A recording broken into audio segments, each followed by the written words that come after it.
How's my hair?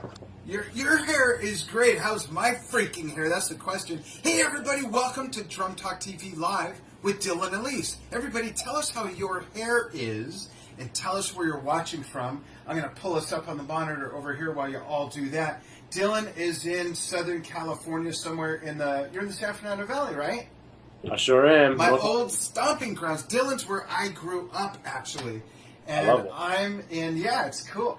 I'm in Globe, Arizona, which is 100 miles east of Phoenix, up in the mountains. We love, love, love it here. And I guess let's start with this. So recently, how many of you all travel? And I'll be looking at the comments and giving some shout outs and stuff, so keep chiming in. Tell us where you're watching from. It's always fun to see that. And I always look for a country or a place I've never heard of, which is really rare because I'm pretty geographically educated as it is. But Dylan, let's speaking of geography, let's talk about this fiasco you just went through that maybe some of our viewers can learn from who travel, whether it's for other business or playing gigs or music, whatever. You got stuck at home at NZ. You went back home to New Zealand, had to renew your visa, and kind of tell everybody what happened. It was the whole ordeal, man. Ended up being pretty brutal, actually. But every other visa I've had, so this is my fourth visa, and so the first three visas I applied and went back because you have to leave United States and return to go to any other country. But it's easier for me if I go back to New Zealand because I'm a citizen there, so I'm a priority. So plus, it's right next door. So close, man. Each time I've done it, I've got the visa within a week, like 6 days, 5 to 6 days. I have my new visa in my passport, and I'm out of the country. So I figured it'd be the same for this visa here. Obviously, something had changed, and I planned to be home for 9 days. Did my interview as soon as I got in at the U.S. consulate. Did a couple gigs the first week. Then the next week was just going to catch up with friends and family, and then come back to the States. And I was playing. I meant to get back on the Thursday, and I was playing Friday and Saturday with Blood, Sweat, and Tears. So the next 2 days. So everything was planned perfectly, man. It was all with enough time because I knew, or I thought I knew how much time I'd have. But then, man, they held me there for 6 weeks while I waited for the visa. Wow. So I missed a bunch of gigs with BS&T. I missed a bunch of gigs around town. And I was in New Zealand turning down work as well because I figured I'm only going to leaving. Yeah, so I'm like, man, people are like, hey, dude, I didn't know you were going to be here because I kind of just sneak in and sneak out, man. I catch up with who I want to see, and then I bounce. Right. Yeah, so people are like, hey, man, I got a gig next week. I'd love for you to play. I'm like, dude, I'm leaving in 3 days. Well, I thought I would leave in 3 days. And those 3 days come around. My visa doesn't turn up. So I'm there that weekend, like, dude, I thought you were going to be gone. I'm like, man, I was meant to be gone. So like, dude, I got another gig next week. I'll kick the other drummer off, man, so you can play this gig. I was like, sorry, man, I'm leaving Wednesday. So I leave for like another 3 days each time. And the same thing kept happening, man. So it was brutal, dude. I changed my flight 6 times. I missed 10 gigs in the States, and then turned down a bunch of work in New Zealand at the same time. So it was everything got put on hold. I'm sitting at home with no drums because I brought my other drum kit from New Zealand here to the States. So I got nothing to play on. I had nothing to, there's my studio, which I'm working on right now, just building everything, gathering everything to make it fully self-sustained, and so I don't have to outsource and anything. So I couldn't do anything, man. I was just stuck sitting there doing absolutely nothing. I had a practice pad, and that was it. That sucks. Hey, you should have taken your, where's mine? It's somewhere nearby. You should have taken your Wicked Chops practice pad with you. Dude. Yeah, well, man, where is that, dude? I have it somewhere here. Yeah, man. I should. You would have had that. But, man, what a journey. So when I was in Australia, this is a while ago, my visa came up while I was there. I stayed a lot longer than planned. This is before Drum Talk TV. I had a video production company. I was actually working with the Sydney to Hobart people filming a documentary. Yeah, it was really cool. I'm really into sailing. There's not a lot of sailing in Arizona, though. But at the time, I was living in Australia, actually. Yeah, but my visa came up, and I started really sweating it because I had made commitments. And all it took was I had to fill something out, take pictures of my passport, and email it back. And within 3 days, I just got an email back saying, okay, you're good. And I was like, whoa, that's weird. I didn't have to do any of the things I heard I would have to do, like leave or anything. But this is a while ago. This is like 2009, 2010, during that period. Well, sorry you went through that. Hey, let's give everybody a taste of your chops, because I heard a rumor that there's 3 people that have been living under a rock that have never seen you play before. So for those 3 people watching, and then I'll check comments, see who's on board, let's show them some stuff. So this first video is going to be Dylan shredding on the hi-hat. Let me rewind to the beginning because I was watching earlier. Check this out, folks.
The camera is drifting a bit.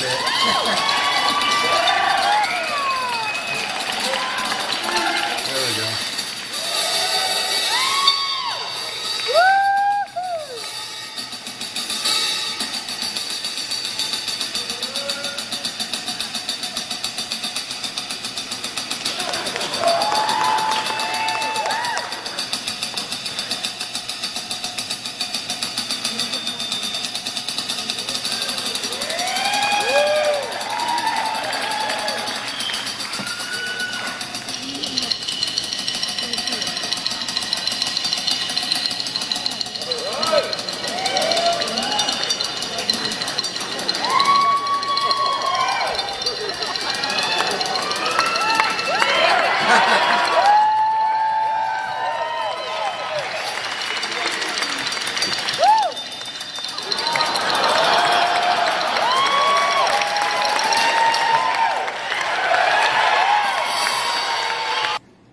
Very fun stuff. I love seeing people do stuff that I can't do. I just love that. It's great. So there's the one thing you do that Buddy Rich, of course, did years and years and years ago, and it's when, I wish I had a stick. I have a pencil, my sticks are out of reach. It's when the edge of the hi-hat is here and you're doing this. Yes. I've tried to do that and I'm like cutting my knuckles like I've been working on a motor. I mean, how do you do that? Yeah, I have calluses on the outside of my knuckles just from scraping them. But you learn pretty quickly, how not to do that. But right. I mean, a lot of people do it kind of that way. Like if this is I used to say, this is the symbol here, to do it that way. I kind of started doing it this way, which then you scrape these knuckles. But I found it a little easier to go.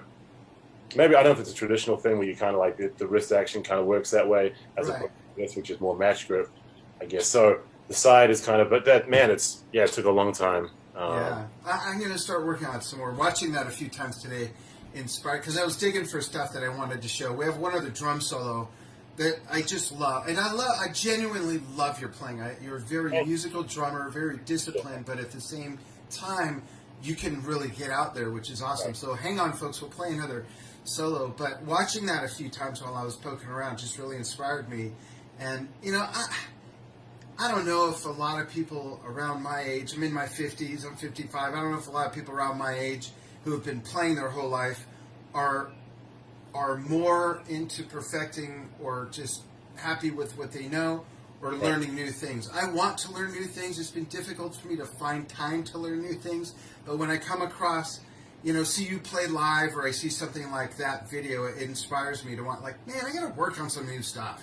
You know, I've been playing the same music for 40, 50 years. I'm the same. You know, you fall into like certain things that you're used to playing, that you like to play, and that you're learned. Comfortable at it. You're good at it. Everyone has their set of set of fills, chops, whatever that you kind of fall into. Like if I get given a solo on something, I'm going to go to the stuff that I know works, that I know I can pull off, and right.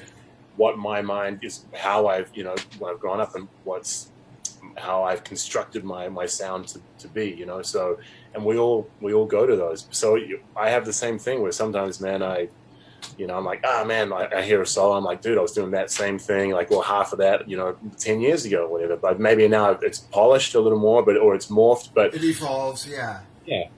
Everyone has their their safe zone of like chops, and it's all at different levels, but it's all relative, you know. It's relative to what your level of playing is. So, right. And I have that too, man. So I'm always looking. I watch, you know, YouTube and drummers and Instagram and stuff, man. Just and like the drummers today are just ridiculous, man. From a very young as well. So I get inspiration from all sorts, man. Or just, you know, watching guys like Buddy Rich. You can't help but get inspired watching him, man. He was a big, like, his rudimental work. Growing up, I'd sit there with a practice pad, man, and watch his, like, the DVDs of his solos. Obviously, I never got to see him live. I didn't live here and wasn't around at that, you know, in time to play. But these old videos are just classic jazz drum solos. Now I'd sit there with a practice pad and just try and copy his sticking. It's just like ridiculous, man, and never be able to keep up. Obviously, you know. Yeah. But that, like, a lot of the rudimental work I got from watching him, man. So. Who are some of the, and that's cool, thanks for sharing that. I was going to ask you about influences. Who are some, or one, or however many, more recent contemporary drummers that you've discovered on your own and admire? There's a guy, I can't remember his name fully. It's something Mayo. I know he's an A&F drum artist. Jojo Mayer? Not Jojo Mayer. Okay. It's something Mayo or I can't remember his name, but he's ridiculous. He has he's got kick snare and then like a 12-inch tom and then like an 8-inch tom or like a 6-inch. It's like tiny. Wow. And he's ridiculous, man. Just his phrasing and everything is awesome. I don't know how to pronounce his last name. Mark, is it Giuliani? Oh yeah. In New York, like that. He's so tasteful, man. So colorful, you know. And again, like, these are drummers that I don't like. I want to grab stuff from, you know, and by they're not exactly how I want to sound, but I get inspiration from them, you know. And there's all sorts, man. I mean, then there's a lot of the gospel chop guys. I mean, Chris Coleman and Tony Royster's, you know, you can't get past him without just wanting to pick something up. Yeah, it's ridiculous. But there's so many, man. Steve Jordan and these guys, you know. Yeah. Nate Smith, just ridiculous groove, you know, like, so there's so many guys, man. So many guys that are listening. There's a new one new to me that I just discovered like 2 days ago. And it's not that I don't like this style of music, but it's not my favorite style of music. But I was looking to listen to something new, and the only time I listen to music is when Anja, my wife, and I are on a long road trip, or if I'm working on something in my office that doesn't require my ears. Right. You know, then I could put some music on. Well, I discovered Raymond Hearn of Haken, and the new album that is their 5th album just came out like a week ago, and it's called Vector. It's progressive metal, and it is so musical and so artful and so mature yet so playful. And the chops that they all have are incredible. I am falling in love with this band. It's just great. Then there's another gentleman. What's that? Go ahead. You'll have to send me a link, man. I haven't heard of him or the band. So I'll send you that. And there's another one, a band called Sky Harbor. And Gilbert, unmute your mic and tell me, what's the name of that Indian drummer that I sent you the link of, and you said, "Oh yeah, I know who that is." What's his name?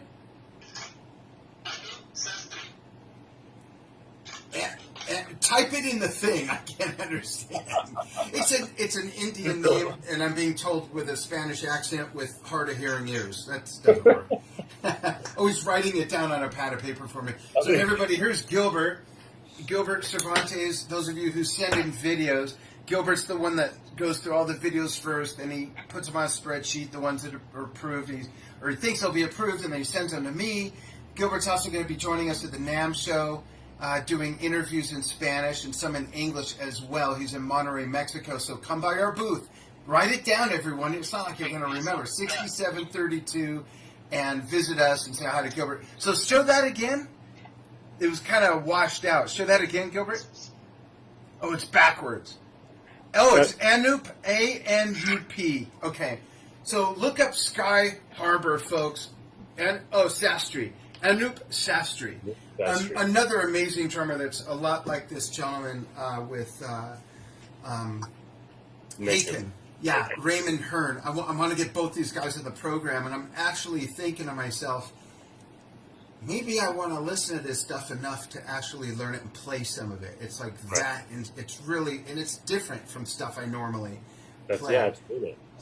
So we live in a world where, when I was your age, there was no YouTube or Facebook or Instagram or Twitter or Tumblr or Flickr, Pinterest, Nickhack, Paddywhack, Stick It Up. There was none of that.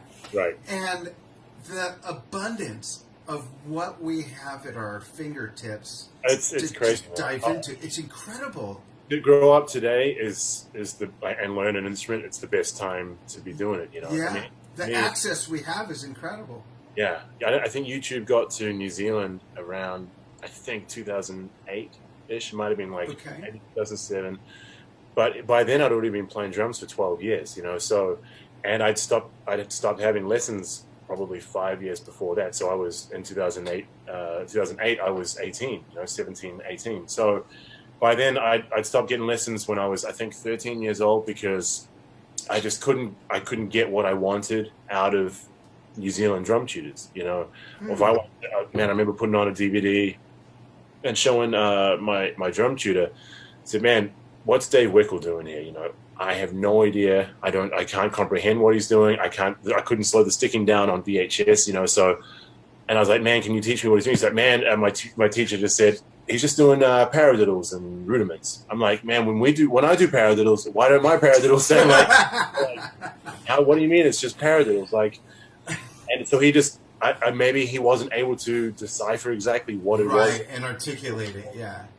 So it's like, I had to go to DVDs and videos and books and stuff from everywhere other than New Zealand. Yeah. Try and get further. And then when YouTube came out, it just brought the world right into, my living room or wherever we had the computer. So, yeah, it would have been nice to have that for me as well, but obviously it's so much easier. I had a lot easier than everyone else 10 years, 20 years before me. So, and back. So I'm grateful for when it did turn up, and then of course the videos that I had on you. I mean, like that. I think it was a couple of street videos that I had that went a little viral. Yeah. And I was going to mention to people, for those who don't know, Dylan started out, if I could use the term, as a YouTube sensation. And those videos of you playing in the streets did go viral. We saw them, and then we got permission from your friend. We put them on the Drum Talk TV page, and straight away they got millions of views. Right. And then fast forward not too much longer, explain how you got the Blood, Sweat, and Tears gig. And for those of you who aren't familiar with Blood, Sweat, and Tears, I'm 55. And that music was around. My dad was playing that music for me when I was a little boy. It's been around that long, and it's legendary music that's part of what a lot of today's music has grown from. They were one of the first bands like Chase and Chicago that had horns, that was playing rhythm and blues and tying in jazz and symphonic and all funk and all these things together. Absolutely. And the longevity of their music has lasted so long that someone born in 1990 was able to become their drummer in modern times. So how did you explain how you got the gig again? Man, so again, fortunate that I grew up in the time that I did, where those videos that, and like as you know, like those videos that went viral, I didn't post any of those. You know, I was like horrible with self promotion. I still am pretty terrible at it. But yeah, so this a guy who became a friend of mine would just see me drumming on the street and would just film me playing. Just I'd be out there sometimes for hours. Busking, basically. Yeah, I was just out in the street busking. Yeah. So it was always after like a big sporting event or something, so I knew there's going to be a bunch of people.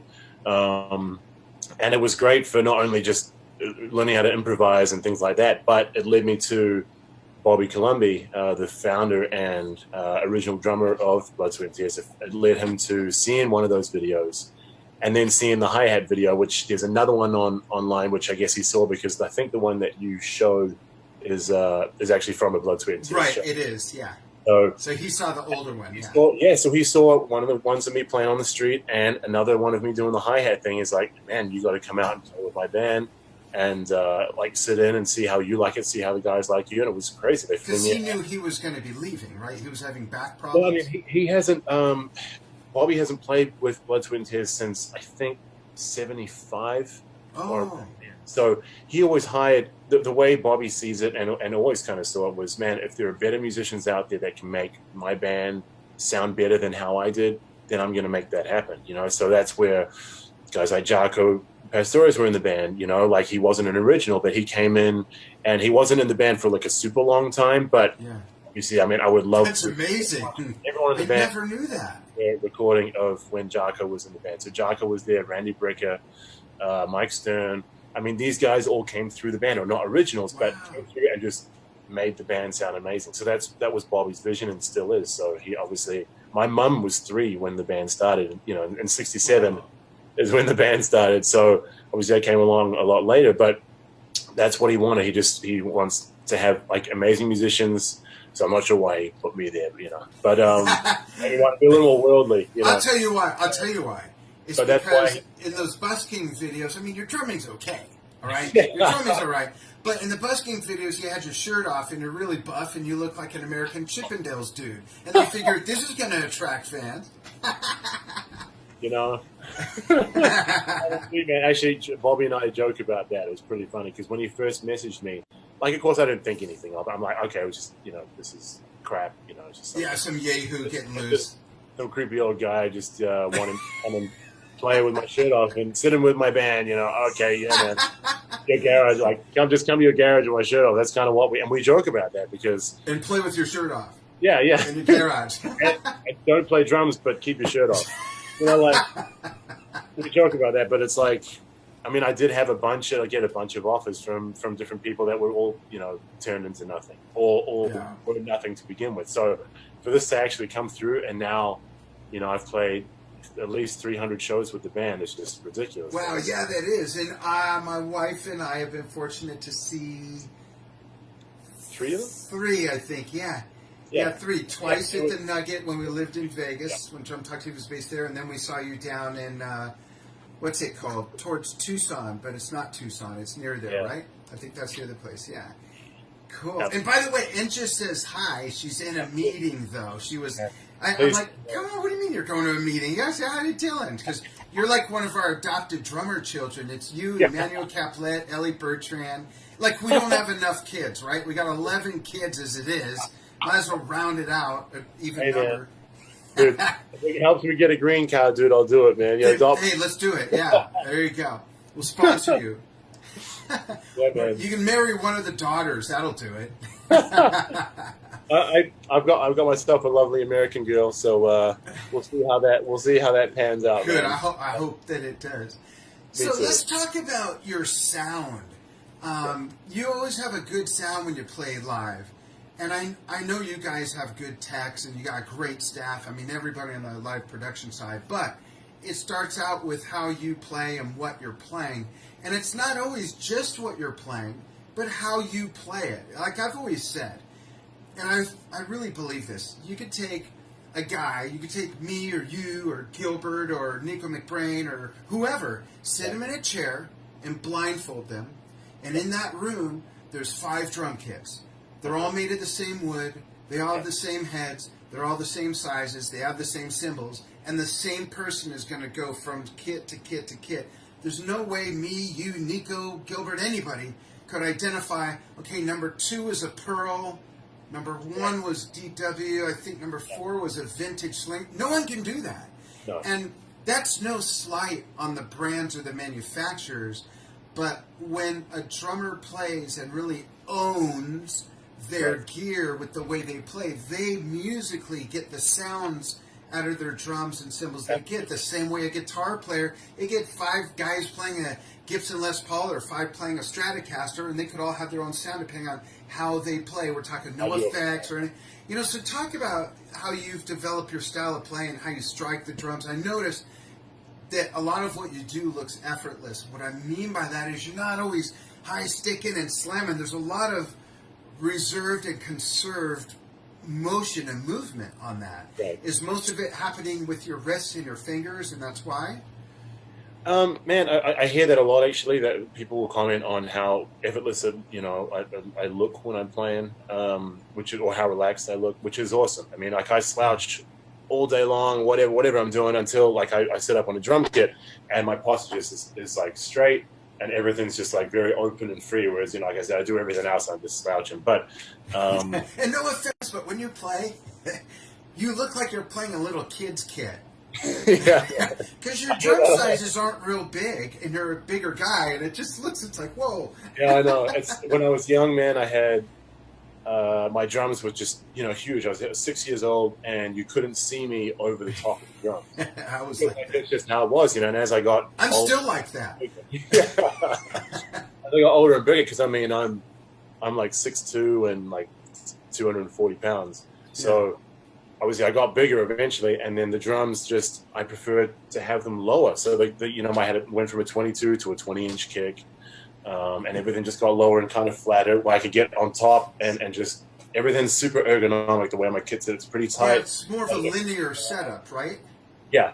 So I love the way. I mean, it's behind me here, but like everything's pretty close together, man. It's like there's no far-reaching items whatsoever. Yeah, there's no real space kind of wasted, and I just, whether it's because I'm lazy or whatever, I mean, I see some guys like back in the day that had cymbals, whatever. I mean, like, you look at Jonathan Moffat, man, which I love him, man. He's got this back here. It's like, I think it's awesome for showmanship. I'm just too lazy to do that. I had a China back here. I saw John Blackwell for the first time. Yeah.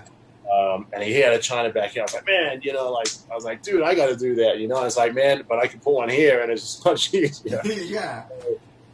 I just like it to be ergonomic as possible, where I don't have to move much because it's for me, so I can get there quicker. And but makes sense. But yeah, man, as far as technique, you learn, you go through. I mean, I did all the Dave Weckl books, and Freddie Gruber and stuff, and the Moeller technique and all that stuff, and with drum tutors in New Zealand as well. I went through all that, and I guess I kind of just formed naturally just a hybrid of a bunch of them, So. Yeah. Like when if I do teach people, I say, turn that hand over as like a precedence for learning technique and things like that. You want to keep the hand flat, but man, when I play, my hand's like all sorts of shapes eventually, So it's what I'm playing, it's what surface, what voice of the drum kit I'm playing, it's what style I'm playing. Right. Will determine how I apply myself to the drum kit. And like you were saying, a different tune or the different drums, like at the top level, man, they all sound incredible. Yeah. I mean, I'm a DW guy. I've loved being a DW. I mean, I've loved DW drums since I was 12. It's the first time I think I was 13. I just was like dumbstruck by them, man. I was like, man, these are the most amazing drums. And I just, and then I have obviously I've been with DW now for I think 3 or 4 years. So, and I'm very grateful. And yeah, but you apply yourself, man. And yeah, I get different drums on every gig. Every gig is like a brand new drum kit because it's backline stuff. So drums are tuned differently. When they get to you, sometimes they don't have the heads that you want, and maybe like the shell's been like dropped or something, so it's a little warped. And then you just work with what you have. I'm the only guy in the band that doesn't have his own instrument apart from the keyboard player. You know, bass player, guitarists all bring their own. The horn players bring their own horn, so it's something comfortable for them. Right. So the sound might be different, a different cabinet or whatever, but I'm the only guy that has a brand new instrument each time. So I've become really good at tuning, and I have my techniques for tuning, and then I have moon gel if I need it. I prefer not to use anything to dampen the drums, but sometimes you have to. Certain drums resonate a lot longer than others, or the drum kit you had last night is, you know, whatever. So yeah, the weather, I mean, so many anomalies which can change the sound, and then it adjusts how I play as well. If I've got a drum that rings out a long time, well, I'm not going to play a lot of quick articulated notes on that because no one's going to hear it. It's just going to sound muddy. So you just adjust everything accordingly. So I've become good at that, which that's good. I guess is a skill in its own. That's cool. Let's look at the comments and see who's watching, and let's see who might have a question. Let's go back towards the beginning. Greetings from Nepal, from Mr. Ashish. Thanks for tuning in. We love that you follow us a lot, Ashish. Thanks. And Stephen Liao is watching again. Oh, Mario Borelli, a very good drummer. Stephen Olskamp from Nova Scotia. Hey, Craig Wilson, how have you been? Andrew Lockyer. And a few people are commenting they'd love to learn that hi-hat technique. Elizabeth Ann has 3 faces with eyes for hearts. There you go. Jill Waller's watching. Shi Chow Chow. Cool. No questions yet. Greg Diener, Debbie Flood, Nick Volpe, some regulars that follows. Rob Shoemaker, I know he's out in Texas. Drew Pencook. Carlos Alberto Cruz Barros. Hey, he's got a very talented son. And by the way, on that note, our theme for November is very talented prodigies. So maybe we'll post your old video. I actually saw it today. Your old video. How old were you in that video? 12 or 10? In that one, man, I was 16 actually. I think. Oh, really? It was 2016, right? Yeah, I think so. Yeah, so you would have been 16. 2006, so it would have been 15, 16. Yeah, so, I mean, there's a video of me on there when I'm 14, but then the one from the Tauranga Jazz Festival, I was 16 years old. Yeah. Man. That's cool. Yeah. And thank you, Craig. Craig says, awesome interview with Dylan. Let's watch another drum solo. Darn it.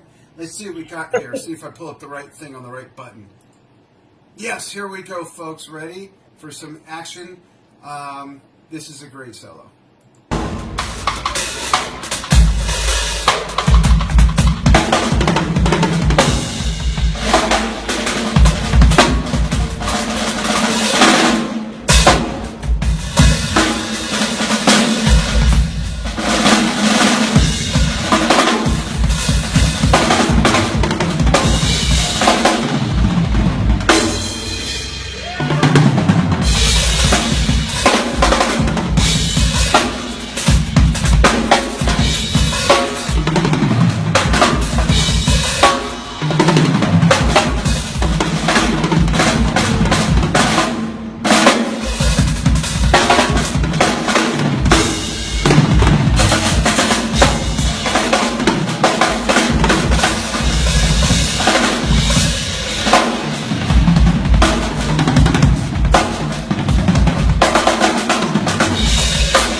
I love it. That's just awesome. So I have a question. That brings up a question about your solos. Yes. You mentioned earlier that, when we were talking about guys like me that might be just sort of stuck in their ways, that have been playing the same music for years and years and years, you mentioned that there's certain licks, fills, different things that are your go-to things. When you do a live solo, is it structured like a composition where it's basically the same every night, or every night do you just pull from different things in different order and it's a new experience? I try to keep it fresh every time. As I said, you do have your stock standard set of, like safety fills that you fall into or whatever. But I try to keep it different every time, because I never want to be somebody that when they hear, they're like, oh yeah, I heard that solo last time or whatever. Oh, I heard this solo 2 years ago. I don't want to be that. Like, they're going to kind of end up in a flurry. They're probably going to end up with me spinning sticks at some point during the solo, showmanship, because I know people love that. I do other solos with gigs, with bands. If it's like a jazz thing, like that just doesn't happen because I don't feel. Yeah, it's not part of the environment, the musical. I mean, even though you look at guys that like Gene Krupa and like Lionel Hampton, these guys were big on the stick spinning, but it's just how I'm feeling at the time, But if I'm doing something with BS&T, that's like it's entertaining. It's got to be. That's what it's about, So I have a solo where it's just everyone's off and like, So, but yeah, I love melodies. I love tones. So you'll hear me playing around with the different tones of the drums, and I'll even sometimes tune them. Like I'm like, because there's no other sound going on. Like I'm playing, I'm like, all right, so I'll tune something or whatever just so I can, and then it's like everything's back to one where I can play with the different notes on the drum kit. And so I love melodies, I love space, and I love a solo to go like this, where I'm like, there's swells and there's dynamics and things. I'm doing stuff at this level, and then I just like Tourette's sometimes, where I'm playing and then I just go crazy for a little minute, which is, it all adds kind of color, or like that's how I like to play. So yeah, and I like that aspect because you, as the listener and the viewer, it takes all the anticipation away. Like you don't know what's going to happen next because all of a sudden you're playing a different time signature, and then there's the flurry on the snare, and then doing some cymbal. I like that a lot. It mixes it up, literally. Eventually, I like establish a groove at some point, whether it's like it's based on the drum, on the toms or something else, or it's just like an ostinato or something going on. But something that's constant for the people who don't know what ostinato is. So, and then just develop things, and then it just gets crazier. And then by the end, I'm just, I start spinning the sticks when I get tired. That's my little secret. Oh, really? Sounds like such an oxymoron. I'm like, my forearms are giving out, and then I'm like, oh, I'll spin the sticks. And I just use, the double kick and kind of. I mean, one thing that a lot of people do mention as well is that I don't just spin the sticks like, I don't play and like with one hand I'm just spinning sticks or whatever. I'm like it's all incorporated. So I try to make a groove where the stick spinning is incorporated, or fills and things like that. Like I'll play a fill first, to, like tease something, like kind of like this is what I'm doing, and I'll repeat it, do a fill again, and then I'll do the same fill but spinning the sticks, and that's kind of what is a little different to when some other people do stick tricks and they just kind of one hand, the other hand, whatever. So yeah. I think it is a lot harder to do it that way. But, other people do other things. I mean, I went to a snare drumming clinic when I was in New Zealand. I forgot where, I think he was from like Baltimore or something like that, but he was just, ridiculous. I forgot his name too. He was, awesome, man. Just like the stick tricks they have in drumline just surpasses any drummer on a drum kit. I mean, I used to do some of the hi-hat stuff where I'm switching back and forth, like that is from drumline. So I stole some stuff from drumline. So I took like what Steve Smith did, because he obviously evolved from like the original, and I kind of took what he did and I did the same thing. You can't copy something exactly. You got to like change it. So that's what I did. Exactly. Yeah. So cool. Yeah, like the solos, I try and make them always different because the guys I'm playing with play with the best musicians in the world. I mean, Rick, as you know, like plays with Billy Coleman. He used to play with Chick Corea, so Dave Wickel, he's amazing. I mean, he obviously Chad Wackerman subbed for me while I was in New Zealand. So did that make you nervous? Oh, dude, of course, man. You're good when they have to get Chad Wackerman to be your sub. I mean, think about that. I mean, when I first came out, the second time I came out, and the drummer had injured himself. Joel Rosenblatt had injured himself, which is horrible. In his sleep, like he slipped a disc or something in his sleep, so he had to go like emergency surgery that next day. Which is then when they called me and said, "You got to learn the whole show," because I come over just to play that one song again. Fly out, play the one song. Joel play the rest of the show. That's what happened the first time I came out. So apparently, Bobby tells me that when they heard that Joel couldn't do it, the first call was Wickle, but he was out with Chick. Then the next call was Vinny, but he was out with Herbie. And then I was the third. So it was like, well, if these guys can't do it, then Dylan's going to have to do the whole thing. Like, well, he only knows one song. Like, well, send him the charts. Lucky my reading was good enough at the time. I mean, I came from playing reggae and R&B in New Zealand. I wasn't playing anything where I needed to read, but I'd had enough of those skill sets still there where they sent me all the charts. I was able to acknowledge that the charts, because they were all old, because they'd been there for a while and arrangements had changed. So I'm like, well, these are nothing, none of these are right. So I had enough theory knowledge where I could adjust the charts, play through them all, and then do the gig the next day without any mishaps. So great.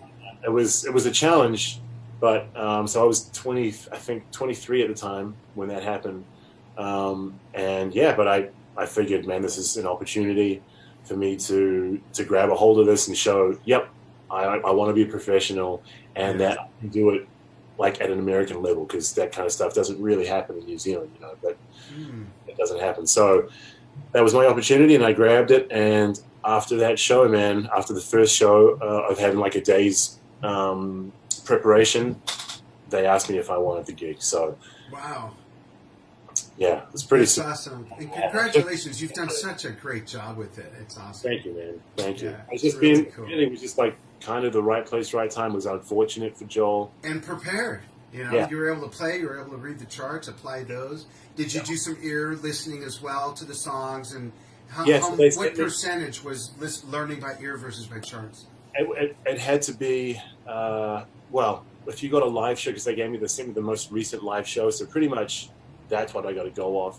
Yeah. And I had charts as a template, but like I said, the charts were they were all old arrangements. So I have the live shows. I know this is what they're playing, so I've got to, whatever I do has to be this. So I got to adjust these charts to make that happen. So it was like, 80. I was blessed with magic ears. I took lessons until I started when I was 7, took lessons until I was about 12, and then started playing in the school band, concert band. But I was playing, and this is back in the 70s, I was playing old Yes, old Genesis, old Emerson, Lake and Palmer, early Rush, all learned by ear. 30-minute epics, one side of these things called albums. You look it up on Wikipedia. And I was learning these things by ear. Yeah.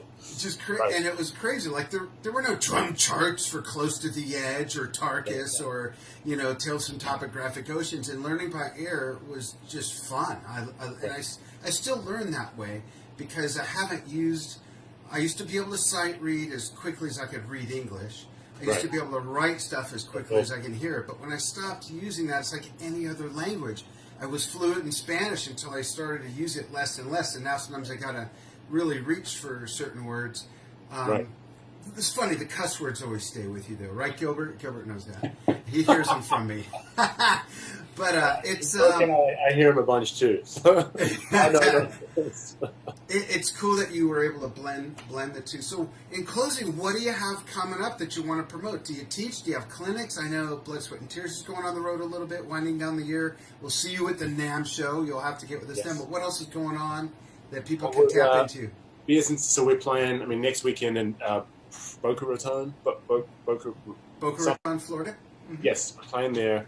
And then we have an East Coast run throughout December. So just check out the Blood, Sweat, and Tears website for any gigs coming up. And I know next year we're playing back at Disney World again next year. We're doing a cruise. We're doing a whole bunch of stuff. Going to Norway again. For whatever reason, man, people in Norway absolutely crazy about the band. It's ridiculous, man. And it's all like the demographic you get here. It's like 30 years younger in Europe for whatever reason. Yeah, it's like it starts 30 years younger. So there are people my age coming to these shows that know all these songs. I don't know whether they learn the songs and play them in high school bands and stuff over there. Maybe. It's great music. You know, that's why it's still around. It's endured all the things that changed through the 80s with punk rock, new wave, hair metal, and then the next layer of music. But there's certain bands whose music still stands through all of that and is relevant, and it's great. It's wonderful. I love it. That's cool. So you guys are like Elvis in Norway? It's not obviously not that big, but it's crazy, man. We've been there like a bunch of times, and they just want us to keep coming back, and I love it. I think it's one of the most beautiful countries I've been to, man.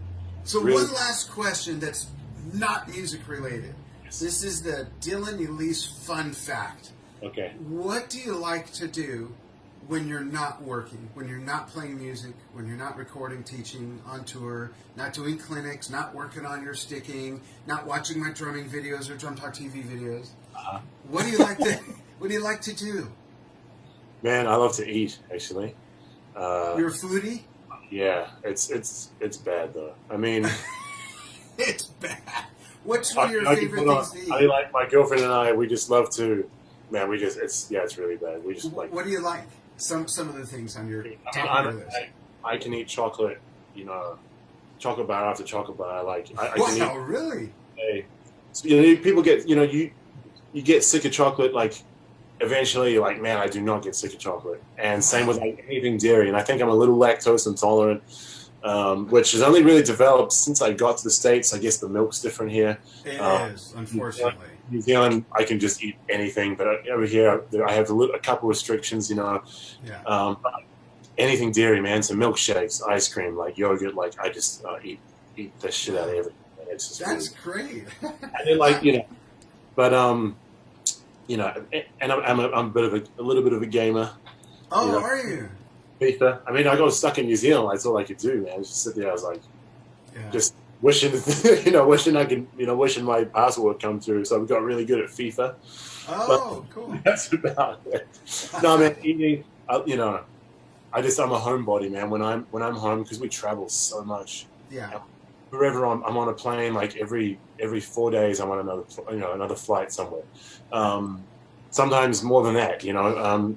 So when I'm home, like I stay home, and like that's it, man. I just lounge around, man, until there's stuff to do. I mean, you got to practice. You know, I go to the gym, so I'm regimented with that. I practice. Good. I go to the gym. I make sure I go out like I'm playing tennis in like an hour. You know, so great. Proactive. I started playing flag football actually as well. Oh, awesome. Dora, man, out here. It's the first time ever. You know, do you play at Balboa Park? There is one in Balboa Park. No, but I play in there's a league that's it's either Hollywood High School or Fairfax High School. Oh, okay, it's an adult league, but that's where they split the games up. And I love it, man. You know, so that's great. And just, you know, networking. Well, that's to do with music, you know. But just, man, and hanging out with good people that are positive, that you can feed off no matter what it is they do. I got a lot of friends that are actors and like musicians as well, but they're doing other stuff in the arts, dances and stuff, and like that's just hanging out with them, hearing what they're doing. It's a cycle that's just going to keep you inspired, man. You that's know? Cool. That's awesome. Dylan, thank you so much for joining us. Thank you. Someone says question. Someone's got a question. Sorry, I don't want to miss that. Okay. Hey, Ray Elfers. Let's see. The question is, let me find it. Here it is. I don't think that's a real question, Gilbert. He's just saying what is up from Santa Monica. That's where DV is. Oh, there's another one? Okay. Gilbert says keep scrolling. Sorry. Monica, what's good? So it's, hold on, I'll get there, folks.